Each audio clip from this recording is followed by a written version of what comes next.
अघासुर का व्रत होता है। अघासुर एक बड़ा बहुत विशाल काय अजगर का रूप लेकर आया है, अजगर है ये।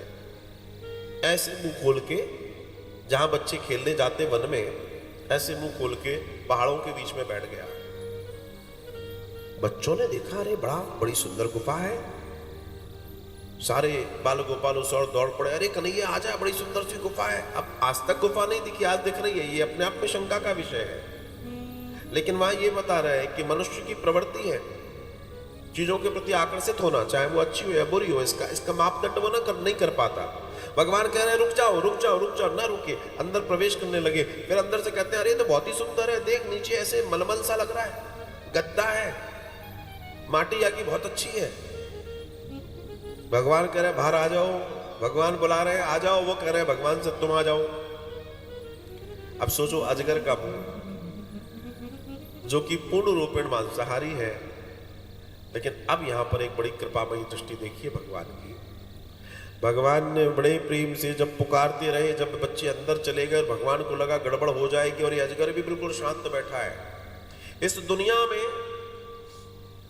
अगर किसी के पास सबसे ज्यादा धैर्य देखने की कोई दृष्टि है तो वह है सर्प।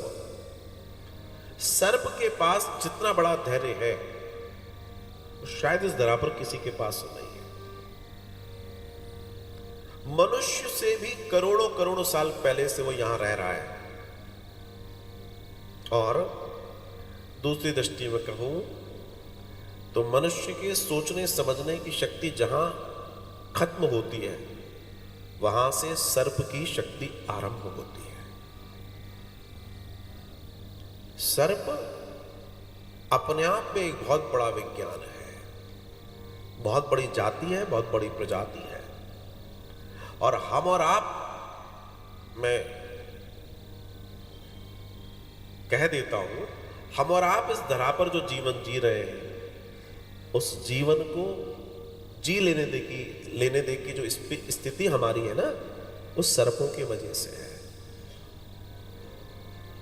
भारत में ही नहीं, पूरी दुनिया में लगभग 3900 प्रकार की सर्प की प्रजातियां पाई जाती हैं, जिनमें से लगभग 650 प्रकार की प्रजातियां जहरीली हैं, जिसमें से 200 ऐसी हैं जो मनुष्यों के लिए खतरा वाली होती हैं।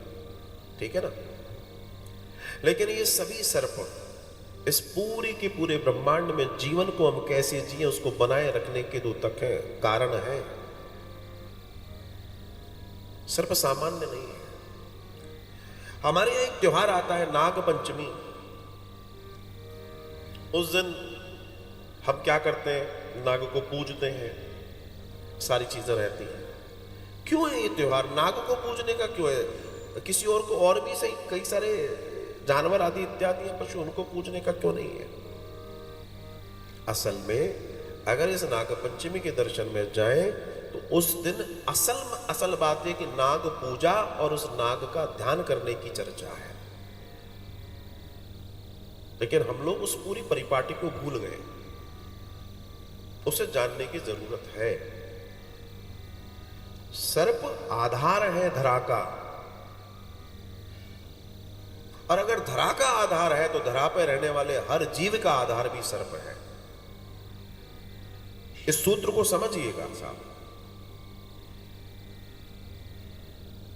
यहां पर अघासुर ऐसे करके बैठा है, जब भगवान ने कहा गड़बड़ हो रही है, अब ये गड़बड़ करेगा, वो तब तक इंतजार कर रहा है बस एक बार कृष्ण अंदर आ जाए। अब भगवान ने कहा चलो या का भी उद्धार कर ही दे। एक शंकासुर था, शंकासुर का पुत्र था, बहुत सुंदर था, दैत्य था।